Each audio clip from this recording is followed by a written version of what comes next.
Welcome to the Learning Pines YouTube. We hope this video helps. In this video, I will show how to make chocolate chip cookies Dreamlight Valley updated. Preheat oven to 350 degrees F and line a baking sheet with parchment. Cream butter and sugars until light and fluffy, then add eggs and vanilla. Fold in dry ingredients and chocolate chips gently to keep dough tender.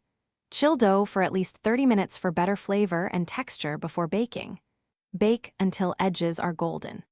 Start by creaming room temperature butter with both sugars until the mix becomes light and fluffy, then mix in eggs and vanilla. Whisk dry ingredients separately and add gradually to avoid overmixing. Stir in chocolate chips with a spatula just until combined, then scoop uniform portions. Place dough on a lined sheet with spacing and chill briefly if dough is warm.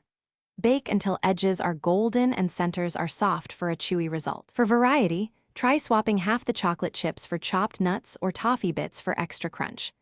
Adding 1 teaspoon espresso powder complements and intensifies chocolate without tasting like coffee. For a chewier cookie, fold in 1 cup dried fruit or use extra brown sugar in the dough. You can also sprinkle a pinch of flaky salt on warm cookies to balance sweetness and highlight chocolate notes for a bakery-style finish. Thanks for watching. Consider subscribing if we helped you.